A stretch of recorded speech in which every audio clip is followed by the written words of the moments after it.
Powered by MPB, this is Chalkboard Chat, an MPB education podcast, hosted by Jermaine Flood and Tara Wren. To hear this episode and more, visit education.mpbonline.org or download the MPB Public Media app to listen on your iPhone or Android device.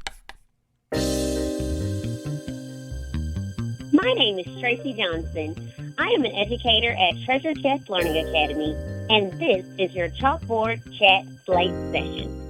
I want to share tips for parents who are teaching at home, whether you just picked up this new form of education, are interested in starting this new venture for your family, or you've been homeschooling for years and just want to listen to add to what you are already doing.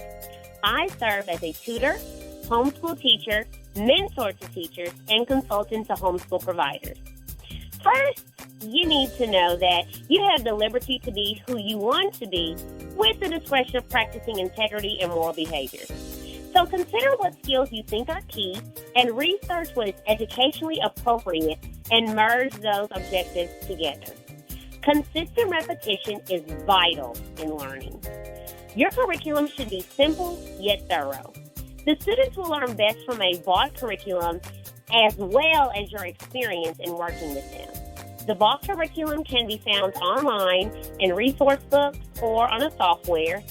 And the things that you bring to the table, such as, say, a child is having difficulty understanding vocabulary, well, flashcards are something that you're creating on your own. And then if you wanted to take it to the next level, to maybe do a project with that, just for better understanding of those objectives.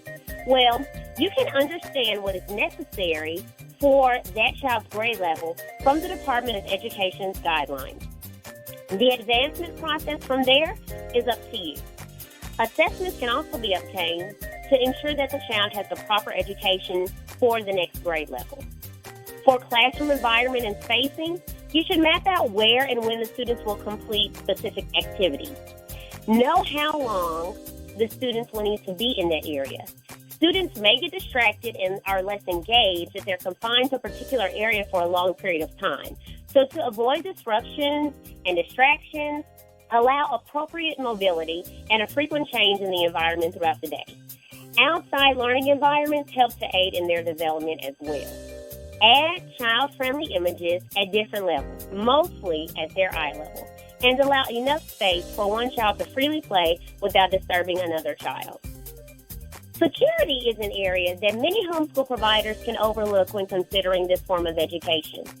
Because you're at home throughout the day, setting up safety guidelines for the children and you, the homeschool provider, are very beneficial.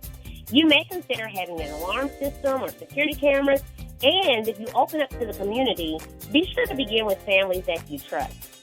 Classroom management is a main area that can cause difficulty if not maintained. As a child care provider, or from the role of mom to teacher, you should be active, be engaging, be responsible, be understanding, be appropriate, be orderly, and be open for growth. There are some times when a teacher or mom teacher should look at things from a different perspective to gain a better insight on how to handle an issue instead of relying on handling it the way that you would probably be most accustomed to finding that solution.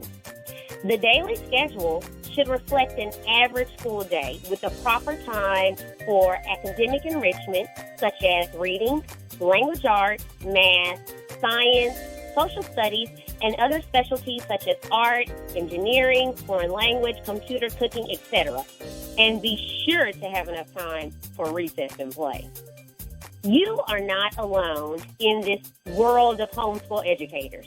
There are several assistance programs that you can do, such as networking with other homeschools, networking with local schools, teachers, and principals to participate even in some of their fundraisers, such as a book fair, going on field trips to educational and entertaining establishments or the library as often as possible, join a school organization such as MAE, the Mississippi Association of Educators, or MECA, which is the Mississippi Early Childhood Association. I've been a part of both, but I'm a part of the MECA organization now because most of the students that I teach are in early childhood age. Mississippi Public Broadcasting also has many resources on their website that you can go to for families or homeschool providers. I look at that website often to get different things. And the Coalition for a Healthy Mississippi Child and Adult Food Program. If you decide to open up to the community and you have at least one child that comes to you for care and education, then you're able to get assistance with providing food for that child. The Jackson Public School Teacher Resource Center is in downtown Jackson, and they have resources for homeschool providers to use, such as the die cut machine, in case you want to put up a bulletin board or butcher paper. Those materials are there, construction paper. Mississippi Child Care Resource and Referral Network also has many resources, such as games or resource books that you can use. You can borrow and bring them back. So that's another great place where you can get resources.